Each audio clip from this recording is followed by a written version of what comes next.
Masjid ini kan 2001 baru dibongkar. Orang yang ini orang Bekasi asli. Berarti yang istri yang kedua ya ini. Yang pertama Sumedang. Antar Pak Wali. Jam 3 kita ke makam. Suruh bersihin dulu itu. Pak, untuk dapat akhirnya bisa menemukan makam ini terhitung dari hampir berapa tahun, Pak? 4 tahun. 4 tahun ya. 4 tahun. Ponakannya, kerabatnya gitu kan. Sampai pas kita udah sempet nyerah karena tiba-tiba anaknya ada Bu Rosmalia atau siapa? Bu Rosmalia kalau nggak salah. Anaknya putri beliau satu-satunya ya. Dari sebelum kita dapat data bahwa beliau menikah lagi.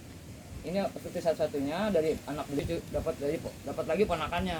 Ponakannya kita tanya, tapi tinggal di Garut. Bang, bener nggak, yakin nggak makamnya di Al-Barkah? Iya. Bukannya di pintu air? Bukan, pintu air mah rumah dia tinggal. Dia meninggal makamnya di sini karena dia udah dianggap tokoh kan. Dulu di sini Permintaan beliau. Makanya pada saat sempat kita ngomong sama keluarga, Bu, kalau mamanya dipindahkan ke TMP gimana? Wah, nggak usah.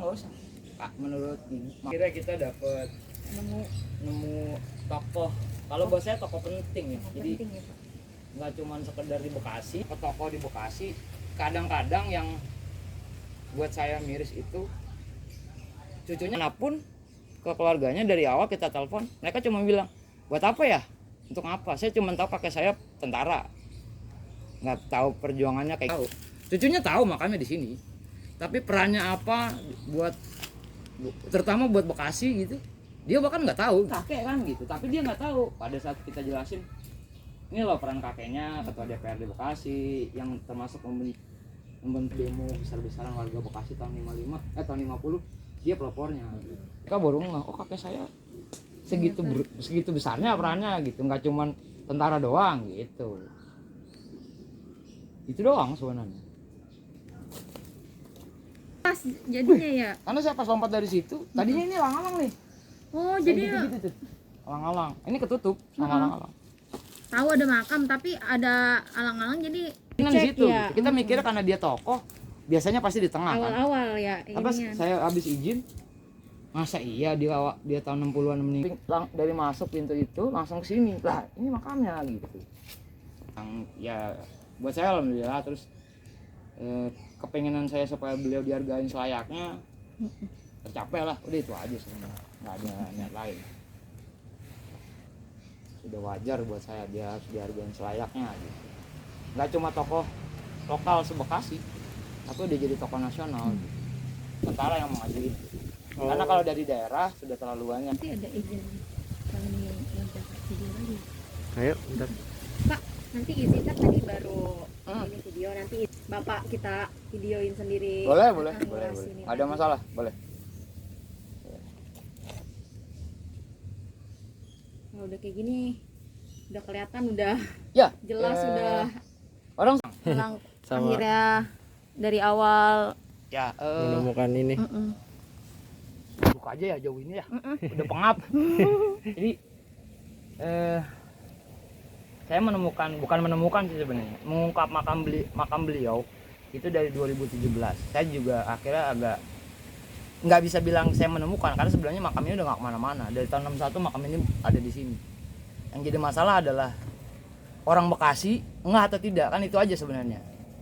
Pada saat kalau saya tidak mikirin, oh ini enggak.